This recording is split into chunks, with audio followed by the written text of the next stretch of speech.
gikan sa climate change, apektado kita sa mga epekto sa pag-uwan, pag-uga sa yuta, pagbaha ug uban pa.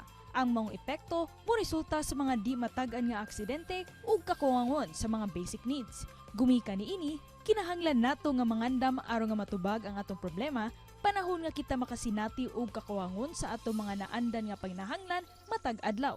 Busa karong buntaga, atong makauban ang tigpamaba sa Cebu Provincial Disaster Risk Reduction and Management Office aron nga muhatag kanatong tambag sa pagtubag sa mga masinati natong epekto sa kamunidad dinhi lang sa GMA Regional TV Live. Hintang sa panahon ni Sigutan nato karong buntaga makapuso og pagpangandam sa sugbo nining mga bagyo nga posible pagyong moabot karong buwan o sumaabot pang mga buwan. Makauban nato karong buntaga makapuso Administrative Officer sa PDRRMO Cebu, Wilson Ramos. Mayong buntag, Sir Wilson, kumusta ug welcome sa GMA Regional TV Live. May buntag sa tanan.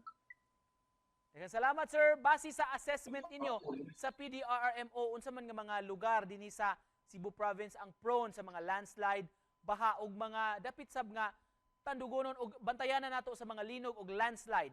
Anay puding area mabutang nato ang overflow sa mga pasapa o kung mukos o mga river handfalls. Sagar makita nato sa Mandawi, Balamban, Barili, Minanilla, Compostela, Talisay, Badyan, Boloon, Alcoy, and Danao. Mamanay na mga dagko kayong masapa na maunsagi ka sa bukid. Sir, base sa inyong observation o experience, inyong mga assessment, unsa ka preparado ang sugbo before, during, ug after sa usa ka calamity o disaster? Prepared na kayo ang capacitated na mga local DRR sa kalungsuran, especially sa before anaki. Ang karong itabuan kay magtinabangay naman na natay mga grupo sa Orangay tukod na mong liga sa mga DRR na magtinabangay, especially katong nahitabo sa Odette, ang norte, nitabang yun sa south. Kung in kaso, Sir Wilson, magkalisod ang LGU, unsa may solusyon yung nakita nini aron masulbad yung problema ha, sir? Ang sa pagkaroon is ang sa probinsya is willing me namin mo assess mo tabang mo padamig equipment, magpadamig mga tao, mga responders kung kaso na nanginahanglan sila sa ilang kung kaso na napektahan sila sa usa ka calamity.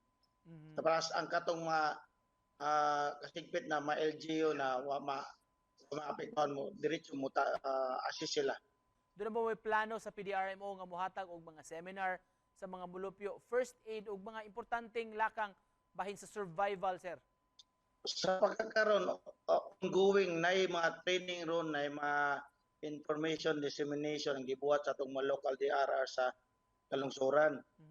Especially, giuna na mo mga responders, capability building, tapos nag-refresher course with regards sa basic first aid, mga water search and rescue, mountain search and rescue, o sa pa mga kanang unsa na to, rope technique, na unsa. Sa community, nasa time na in place na mga training para gibuang-buhat sa community. Unsay mga programa ninyo sa PDRMO, sir, nga gusto niyo ipaambit pod sa katawhan? Sa pagkakaroon, daghan pa tag programa, unsay klaseng programa pa sa puti more on mitigation. Yes, sir. Na para makasulbad sa pagbakay. Ang kasagaran dire sa amorod sa ipangbuhat na mo sa probinsya with coordination sa OCD kay naningkamot may kay kaning mga volunteers ba na NSTP or either mo balik tong ROTC na ma-appeal sila as volunteers during calamity. So po'y matambag nimo, sir, sa mga nagpuyo ng mga danger zones, landslide prone, kasapaan o kining sa kadagatan? Kanang sa kay di na mangin sumalikayan kay di among sila nagpuyo, no? Ang ato pagmat-on lang ta total naman tay mga early warning device or early warning system na in place sa mga kalungsuran. Ang ato la is maminaw lang sila sa mga sugyot, mga pahimangno sa atong mga local government unit. Sir, isip pa na po, mensahe ninyo ikan sa inyong opisina alang sa atong mga viewers karobotaga. Ako lang is hangyo lang me, di magin na mo makaya ni magtinabangay lang ta.